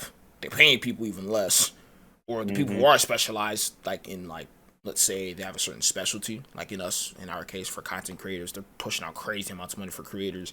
And let's say, for example, um, maybe you're like a we could also include athletes and actors for them as well. I think there's like an actor strike or some shit. I don't know. But besides that, let's say for athletes, for example, you've seen crazy ass contracts for them and stuff like that. So for them, they may not be noticing it, but for us in like the maybe upper middle class, and the lower class, we're starting to really feel it. You know what I'm saying? Prices of everything's going up, but obviously jobs are paying less, or if anything, they want to pay you even the same amount, but put you to do more work. So it Yep. is rough. Yeah, I worked 2 jobs all summer, probably like 60 hours a week. My one job, I worked 6 days a week, and then my other job, it was a bartending job. So I would like when I'd get off work there, I'd pick up like probably like 2 or 3 bartending shifts a week. So I'd leave one job, go home, change, go to the gym, get my workout on, and then come home, shower, boom, I'm on the way to go bartend. So I mean, I worked all summer, 7 days a week, 60 hours a week, for school, and then I come to school and I'm like, I got no money. All my money went towards my tuition. Hell Like I yeah. mean, yeah, and then I got you got to work, you got to go to school, you got to do all that at once. Hell yeah. It's nothing worse than putting all this work and you still feel like, dude, I don't have any money still. Like, I I get it if know. I'm like doing 5 hours a week and I ain't got no money. Cool, I can just work more. But it's just like, how much more can I work? Like, how much more can I work? You feel me? Yep. Oh, You know, shit. can't burn yourself out too early. Yeah, facts, bro. We're young. We're like still in like early 20s. So it's like trying to burn yourself out doing straight work at like 20. You know what I'm saying? That's Yeah, difficult it's a path to grind. go down. It is a grind for sure. It is a grind for sure, for sure. So, next question I do want to ask in terms of your route for making content. First pieces of content, what made you say, let's take this route? Fuck it, let's start posting some content. Because I saw some of your early YouTube videos. They're still along the path of like maybe like some, they're all like Warzone videos. So maybe like, also you had some fire thumbnails back then. Not gonna lie to you. Yeah, Did they you weren't bad. did you have somebody make them or was it you making them? I had somebody making them. I Nice. don't even. Dan, it's crazy. I don't even know if I remember who made them. Damn. I remember some of them. I know when I got to the loadout point and I actually started putting guns and stuff in my thumbnail, I remember who was making those. But some of the ones before that, I can't remember. Or I think, to be honest, like even some of my very first few uploads, like when I was uploading from PlayStation, like I was playing on a PS4. I think I was typing in literally like copyright free COD thumbnails and like looking online for Uh, and like looking for anything that would like correlate somehow to the video. okay. So at least in your sake, the initial content you started making was actually. Let me ask a better question. Did you start with short form content or did you start with like making long form content? Um, I would say I probably started with short form content. I really started with streaming because like I was playing on PlayStation and stuff, but me and one of my other college teammates that kind of like helped get me into Warzone or whatever, we Mm, were like we were playing in Z League tournaments a lot on Warzone 1 towards the end of it. So you had to stream for those. So like I was streaming those and I would man, say on Z like League. my streams were like doing okay. I would post them like on my Snapchat or whatever, or post them somewhere, and like people were tuning in, like they were interested, like, yo, we want to watch you guys play in this tournament. Yo, like it's kind of like you guys are actually pretty good. It's fun to watch or whatever. So I Mm, was like, all right, like maybe like this is something like I could start doing. And I was at the time I would play on PS4. I would have to like when I'd hit a clip or I'd do something that I wanted to use for content. I would go like I would clip it, I would save it, I would go into my PlayStation messages and I would send it to this friend over like PlayStation DM messages, and then I would open my phone and go to the PlayStation app and I would screen record the clip so I could get it to my phone because I didn't know how to edit or anything. So I would get it to my phone and then I would try to figure out how to edit from my phone. So I would say definitely like short form content was probably like some of my first things on Warzone 1. man, man, good. Hey, good old struggle begins. You know what I'm saying? At every point, so I'm just gotta Hey, figure out how it works. Once you get the system, that's all that matters. You feel me? yeah, yep. I had quite a process. I would say I went from like I played on PS4 for a while, uh, and then I sold my PS4, saved up some money, got a PS5, and then I flipped my PS5 for like 700 maybe at the time or something. Oh, Like it's just I mean, pandemic time.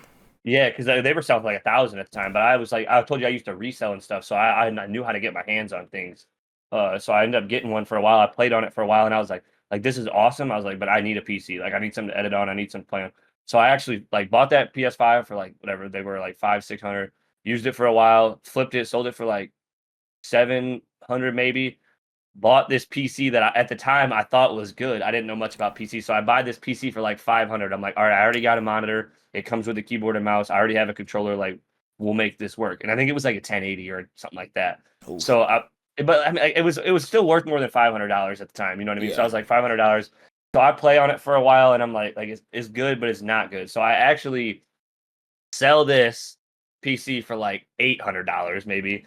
And then I'm like, all right, well, now I don't have anything to play on. So I went like probably like a couple months, like into Warzone 1, maybe into Warzone 2, where I didn't have anything to play, or it would have been all Warzone 1 actually, where I didn't have anything to play on. So I went like 2 months without one. And then Facebook Marketplace, I was scrolling. This guy was like, I got this PC, bought it from Best Buy, paid like 1,500, blah, blah, blah. And he had like the receipt. It wasn't even like 2 months old.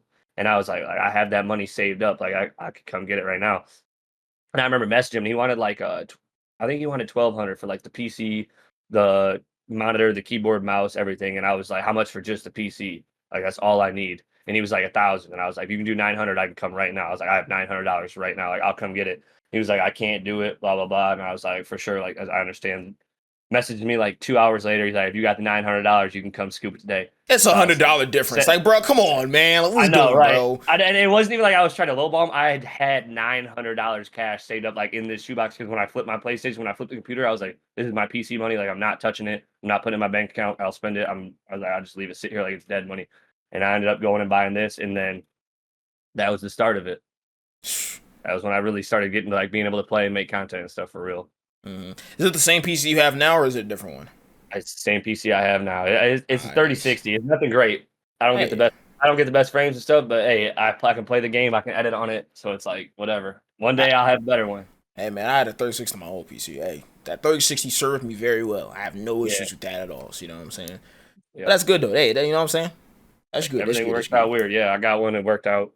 I had to take some time off from the game to try to figure it out, but Hey, you know what I'm saying? We back at it, so it wouldn't even matter. You know what I'm saying? yep, So, in yep, terms of streaming, you started streaming on Twitch, correct?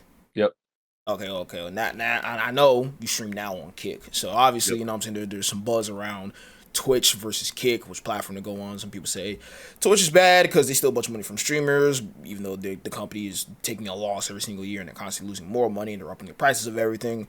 But then people say, yeah, you should go to Kick because they give you a 95-5 split. But then we see people doing dumb shit, getting banned for dumb stuff, people putting guns in their mouths, people getting robbed, people fighting, getting shot, doing all kinds of dumb stuff on like the platform. So in your case, what was your driving factor that made you switch from Twitch over to Kick, and how has it been so far?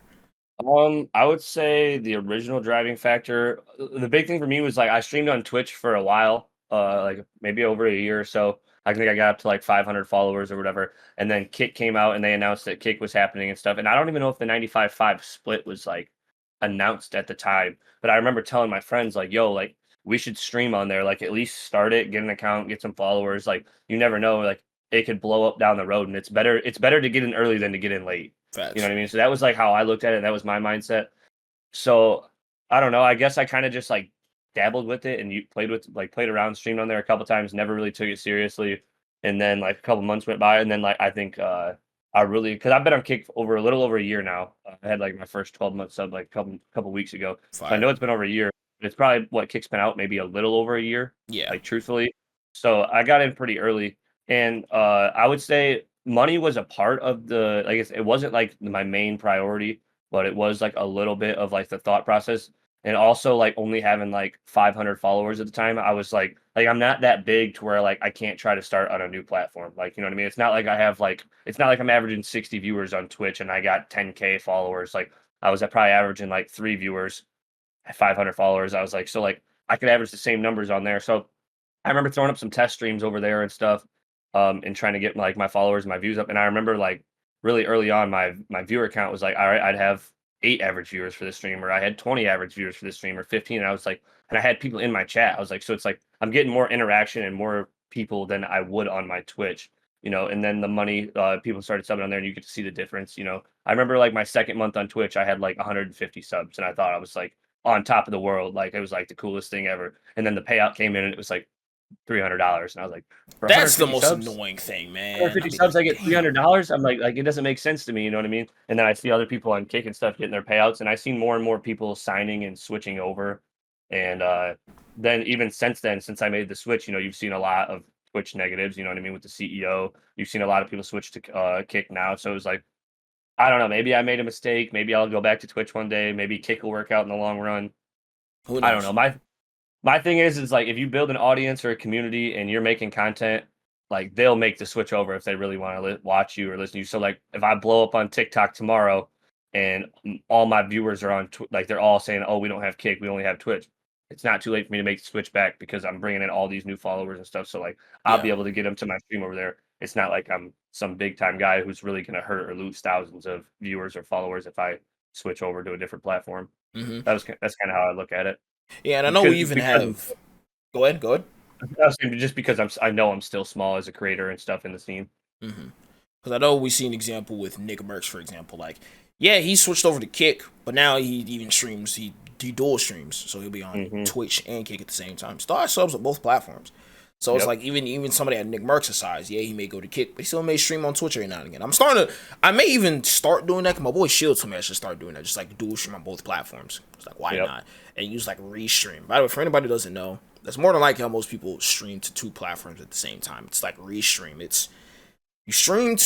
You're technically streaming to restream, but what ends up happening is the stream gets pushed to, how do I say this? You're streaming to restream, but it pushes out that same stream to Twitch and Kick and whatever other platform you may choose, maybe YouTube if you want to. But it doesn't actually take the power of streaming to 3 different platforms at the same time, because that's a lot of GPU usage, insane Yep. amount. So Yep.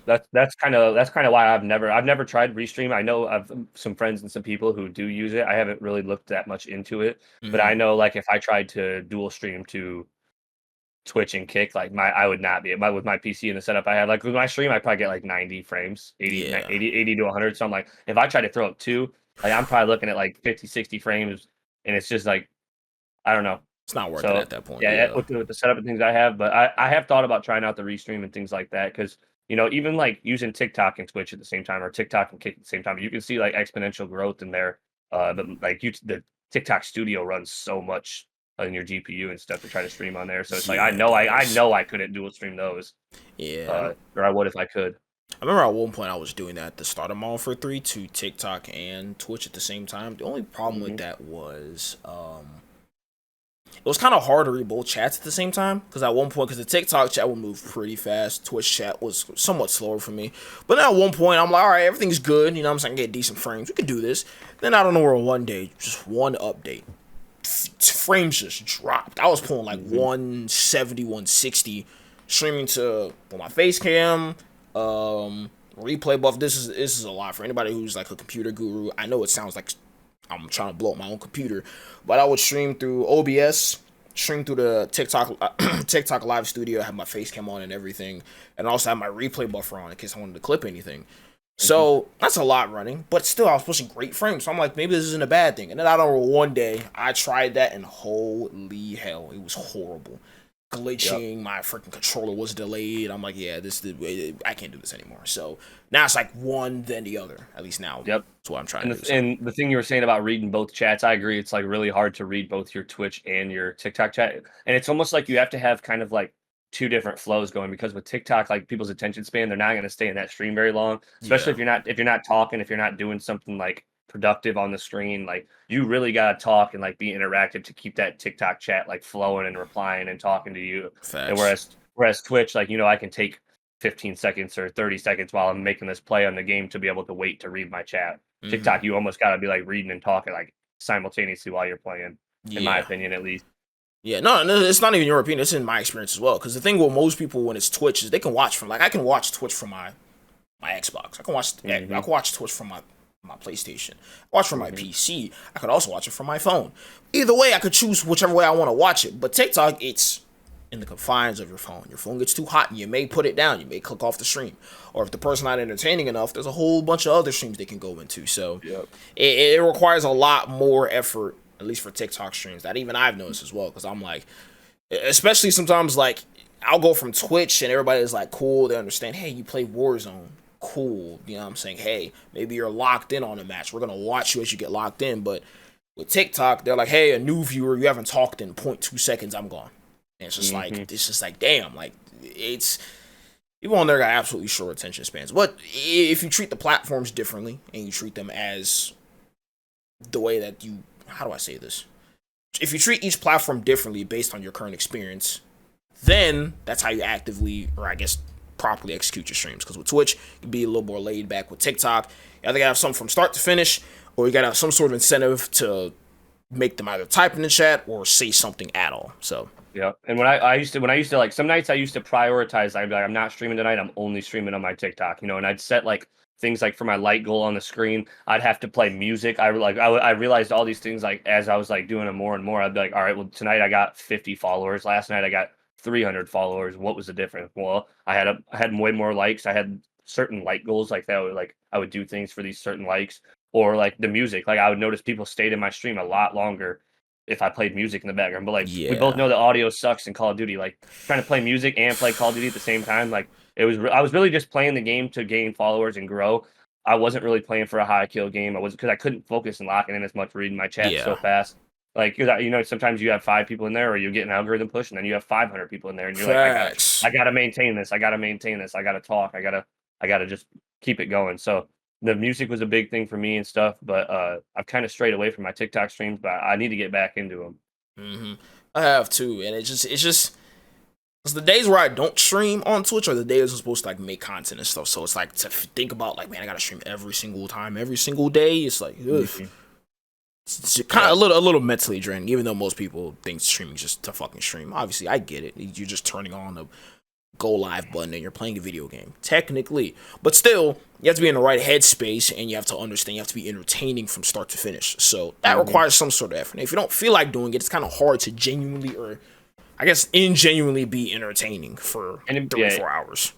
Yep, I agree. Anybody can hop on there and press the go live button and sit there in front of their computer or their PlayStation and play the game. But like, how good are you going to be at it? Are you going to be entertaining? Are you going to be interactive? You know what I mean? And I think that's part of like why a lot of people don't grow, is like they just hit that go live button. You know what I mean? They don't. It's a lot. You can be a streamer. You can be a content creator without being a streamer, but you can't really be a streamer without being a content creator. Like, you won't grow. There's no. It's so hard to naturally grow.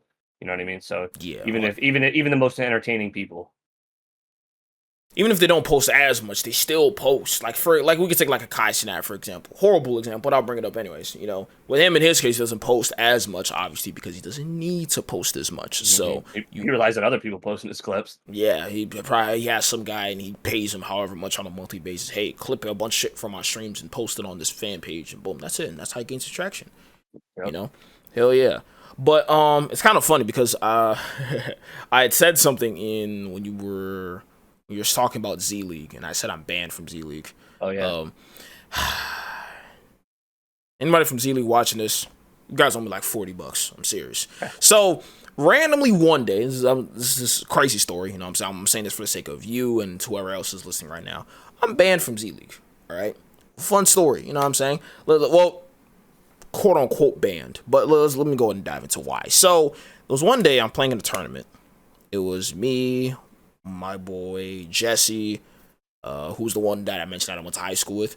So it was my boy Improviser, Jesse, and my boy Nico. So we're all playing in this Fortune's Keep tournament, and we're fucking frying. I have like 22. My boy Nico has like 18. Improviser has 12. My boy Jesse has 33. In a Fortune's Keep quad. So we're like kicking the shit out of everybody on the leaderboard. We're destroying shit. And then randomly, I try and check the scoreboard, and they'll take our team off the scoreboard, and I'm like, what the fuck? Like, why am I not on the scoreboard anymore? And then I hear like a notification, like a Gmail notification. Look at my phone and it says, you've been removed from the tournament for someone on your team is like using cheats or some shit. And I'm like, and I'm thinking, this is a crazy thing. Because I'm sitting there like, who the fuck is cheating? What do they mean somebody's cheating? But the crazy thing is that I got a different email from my other 3 teammates. They said Ranks is the one that's cheating. So imagine me being in a party like, oh, whoa, who is cheating? They're probably like, this fucking guy. Like, this guy thinks we're fucking dumb or something. We fucking got him. Yeah, like we fucking got him. But I'm like, wait, hold on. Wait, me? I'm like, bro, I'm not even the one with 33 kills 2 games in a row. So then I'm like, all right, hold the hell on. I need to figure out why the hell I'm banned. So I provided evidence, video evidence, all that stuff while sending emails to support over and over and over again. They kicked us out of the tournament. We were supposed to win by a lot. We were supposed to destroy it, beat the shit out of them. We're supposed to win.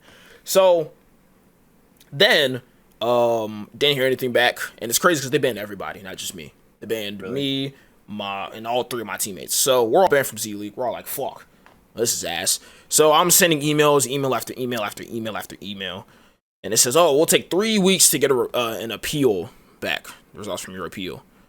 2 months later, they say, hey, after further review, we found out you're not cheating. And I'm like, I was supposed to fucking win that tournament. I was first play. I was beating the shit out of everybody. And then they said, hey, you can now play tournaments again. So I'm like, all right, let's see. Because I couldn't sign up for any tournaments. I go there. It says, it doesn't say I'm banned anymore, but I can't even sign up for tournaments. And then there was like $20-something in that account. I go to try and withdraw the money out because I'm like, fuck this. I can't play in tournaments. There's just $20 in here. Try withdrawing it. Couldn't withdraw it. You cannot make withdrawals with banned accounts. I'm like, all right. But I'm like, they just said I was unbanned. So I message support again. No response. Then I go into the Discord. I go to their support section. Send a message in the support section. I get kicked out the Discord. I'm like, what the fuck's going on? So then I made a whole new account. And I'm like, I'm winning, get my earnings on that account. Like 20 something in there. Cool, whatever. Then one day I'm like, you know what? I think, okay, that was the case. I think I did like a free entry, won money from that, or I got credits from a tournament, used that to enter a tournament that required money, made some money from that tournament. Then I lost like 2 more tournaments afterwards. So I took all the earnings from the first tournament, tried to send it back to my PayPal, and it says, this PayPal was previously used for a banned account. I'm like, dude, are you fucking kidding me, bro? So I got earnings in 2 separate accounts. No one wants to respond to me. I can't get this money out the damn account. That's why I'm like, bro, for one, you banned me, but I wasn't even cheating. And now I'm basically still banned at this point. So, hey, respectfully, Z League, I'm not going to technically say fuck you guys just yet, but we're getting close to the verge of that shit. I need my bread back on both of my accounts, ASAP. Still sitting in there, but hey, that's that. So,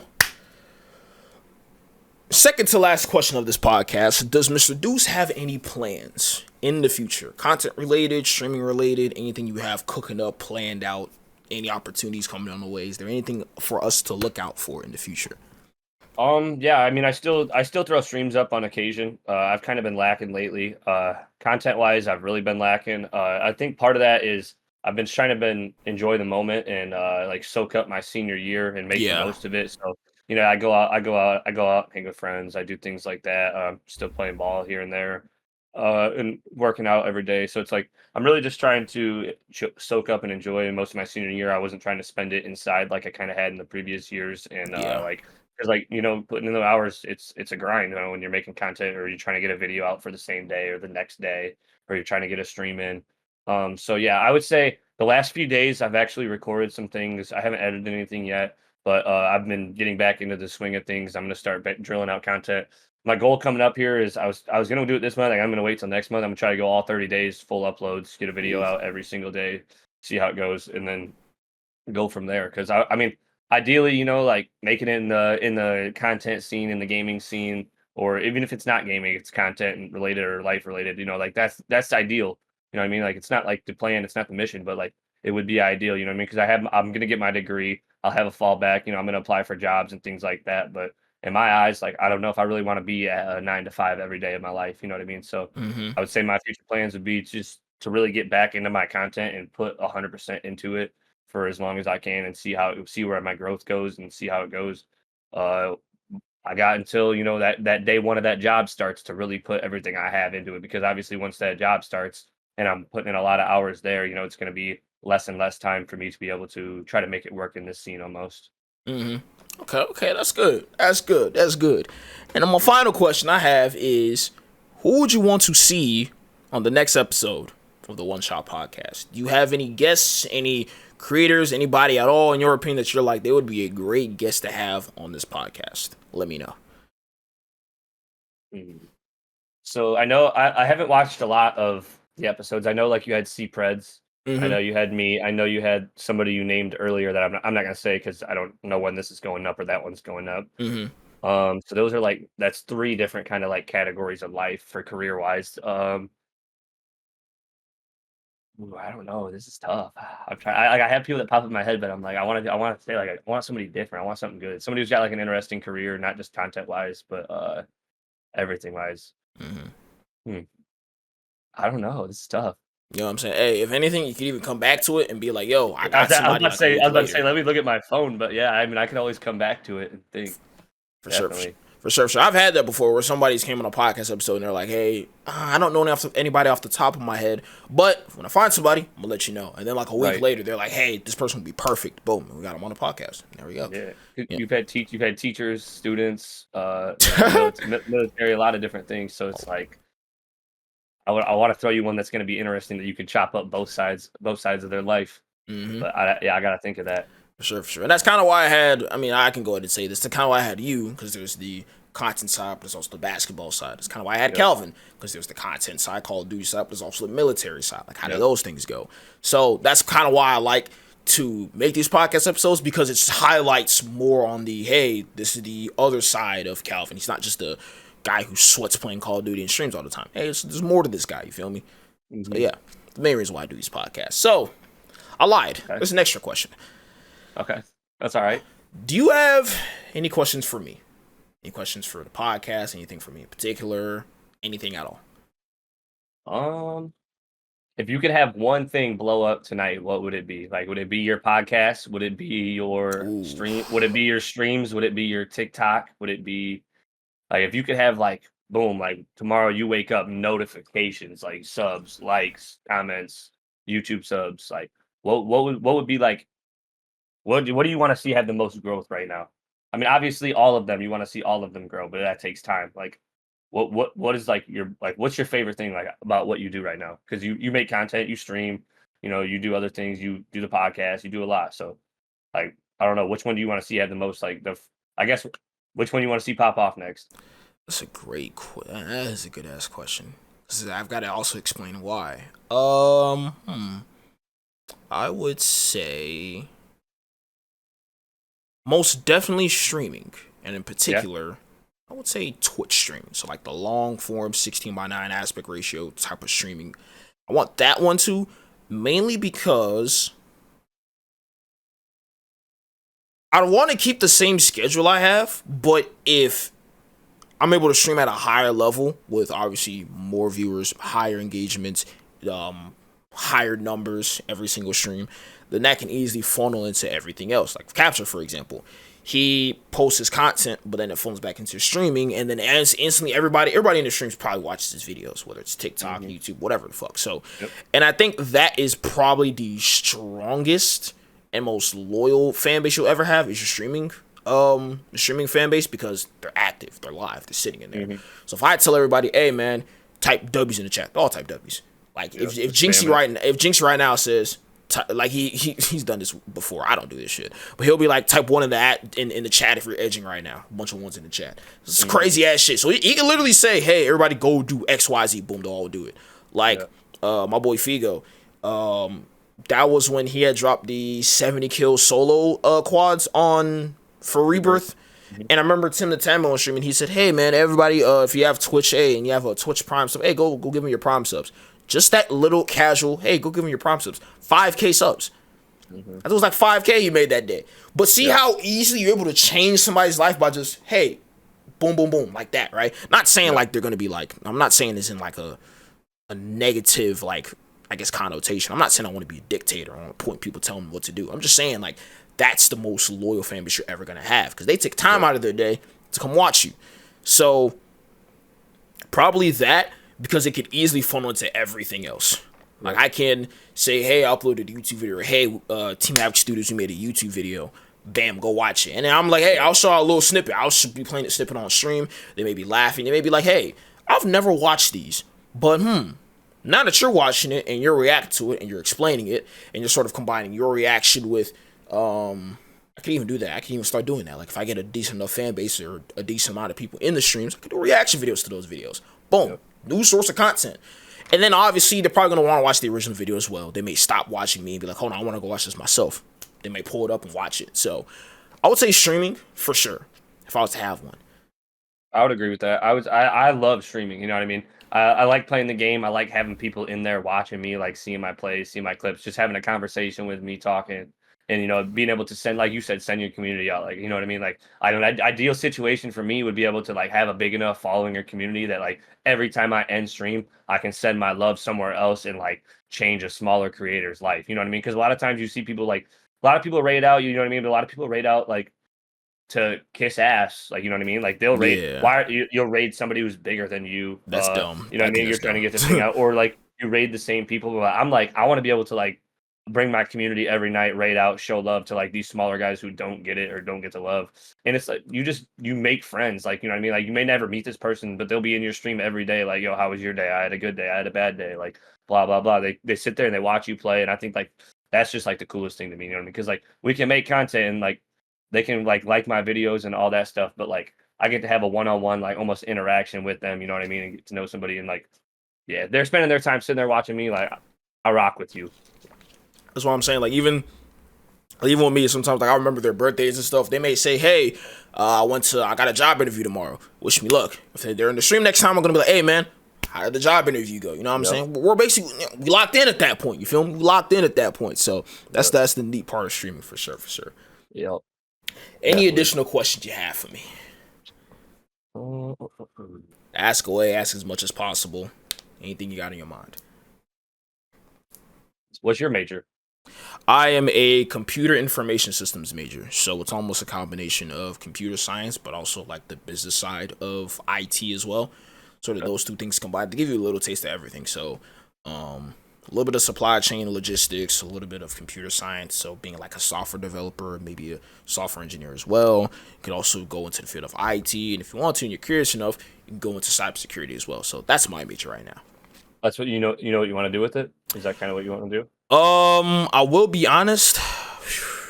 I'm kind of like at a difficult point in my life because there's so much I do outside of college. Like obviously there's Havoc Energy, which I literally designed the labels for these, every single one of these. There's this. There's also the content that I make myself. There's also the content that I make for Team Havoc Studios, which also includes these podcasts. So it's like I'm like, if I can diversify myself so much within the realm of content, I might not even need like something within the degree plan. Because I'm like, if I go into a job, they want me to work full time, like 40 hours, like no fucking around type shit, right? So it's like, if I do that for 8 hours a day, every single day, I'm not going to be able to do this.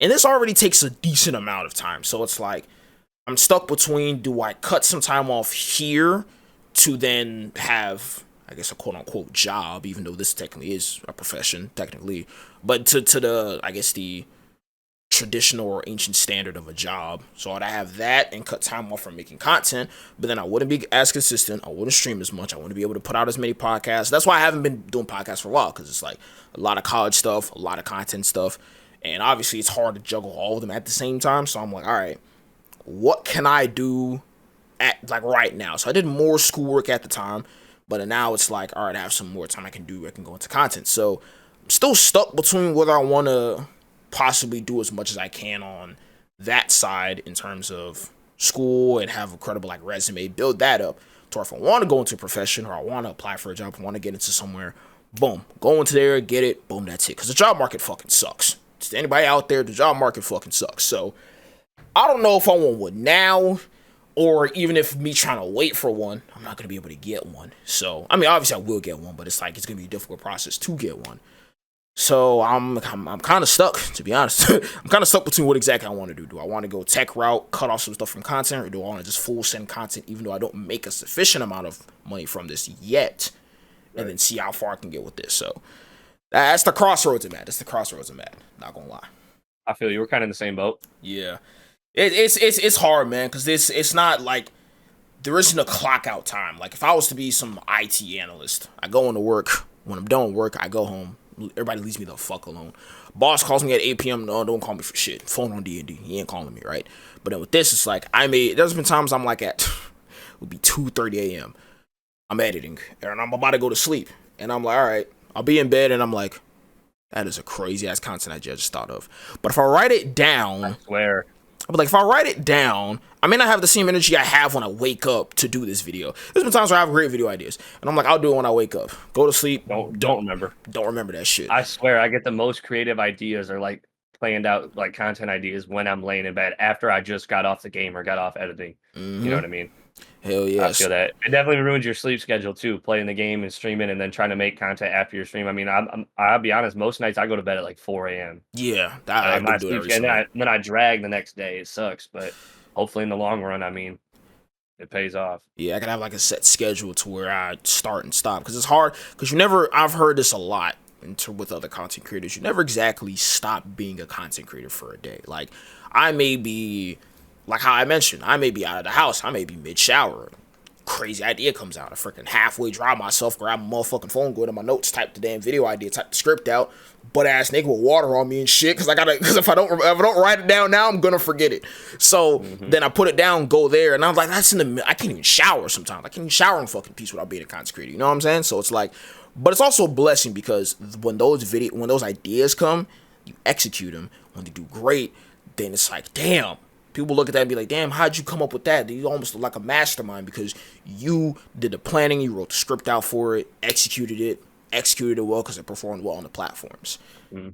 So that's the hard thing. That's the hard thing. I guess The one thing I've noticed is usually the clear path becomes clear at one point. It will all just become clear. Like when you're lost enough at one point, at a certain point, you'll be like, all right, this is more clear to do this rather than this. Yeah. So I'm kind of just waiting for that point. It hasn't happened yet. Hopefully. Trial and error. Yeah, just trial and error. You know what I'm saying? Try to do this. If I try to do this, try and have a job and do this at the same time. That doesn't work. Well, oh, fuck. You know what I'm saying? Then try to do straight content. Maybe that doesn't work. Switch to looking for a place of employment. So that's the crossroads I'm at the moment. So yeah. I feel that for sure. So yeah. Any additional questions? You can ask, like I said, you can ask as many as you want to. I don't think so. I think those were kind of my main ones. Okay. Because the first time go ahead. I was about to say, because the first time I started implementing questions was through Dab. Because shout out Dab right quick, because he was the first person ever that I was like, wait, I have questions for you. And I'm like, well, fuck, I did 40 episodes, not a single person asked me a question. I'm like, all right, okay, cool. And then, but he asked me great questions, and I'm like, damn, I gotta start doing this now. So that's why I started doing it. Ever since Dab's podcast, I asked everybody if they have questions for me. So boom. Oh yeah. Oh yeah. I know I'm kind of on the spot, so I don't really have anything. I should have thought of some ahead of time. Man, it's all good. You feel me? It's all good. But that's kind of, I know it's a little on the spot at the same time. I probably should send a message for every other future guest and be like, hey, if you have any questions, let me know, and I'll be able to answer them. You can answer them at the end. Yeah, I definitely should start doing that. But hey, like I said, at any point in time, even if I'm doing the outro and you're like, yo, I got a question, let me know. All right, bet. So that more than likely concludes this episode of the One Shot Podcast that I have with my boy Deuce right here to my left. Hey, Deuce, let them know where they can find you on all your platforms. I'm on Kick, I'm on Twitch, I'm on YouTube, I'm on TikTok, pretty much all of them. Twitter, almost on all socials, it's iDeuce. It's a lowercase I, Deuce. So you can find me on there. You come through. I'll be making a lot more content in the future. Streams are always going up. Hope to see you guys there. I hope you guys enjoyed this episode. Shout out to Ranks for having me. It's been a pleasure, and I'm very grateful to be here. For sure, man. Y'all boys drop him some files and hold him accountable. Be like, hey, you said you was going to be posting. Where the posts at? Let him know. If he ain't posting, let him know. Be like, hey, I need to see the post. You know what I'm saying? Ain't nothing like a little, you know what I'm saying, a little motivation from the people who follow you and want to see you great. Nothing's better than that. Little accountability. Yeah, you know what I'm saying? The whole world would be a much better place if people just took a little bit more accountability. You feel me? That's how it goes. Yep. But yeah, also, as you guys already know, I say this every single episode, but once again, and make sure you guys follow us on both Spotify and subscribe to our channel on YouTube. This is where I post the video versions of these podcasts. Team Havoc Studios on YouTube, Team Havoc on Spotify. Make sure you guys follow the rest of our socials. Go to our website as well, teamhavocstudios.com. All of our social medias, Team Havoc Studios, Reek Team Havoc on Twitter. Also, as I mentioned at the start of the podcast, make sure you guys head on over to tryhavenergy.com. We just dropped our newest flavor of Lemon Love. Get you a great, refreshing taste with some old-fashioned lemonade. So go check that out. Use code HAVOC, get you 20% off. So, hey, any final words for those who are listening to this episode of the One Shot Podcast, Mr. Deuce? Make sure you guys support him on all of his stuff, on his personals and his Team Havoc stuff, and check out the energy drinks. That's all I got. Yes, sir. You heard the man. Yes, sir. We ain't fucking around right here, all right? So you heard the man. Listen to him. Tap in. Or he's dunk on you. Hey, he gonna dunk on you in real life, all right? You know what I'm saying? Windmill, right hand tomahawk, all types of shit, all right? My boy ain't fucking around with that shit. But hey, thank you guys for watching. I'll catch you about on the next episode. Peace.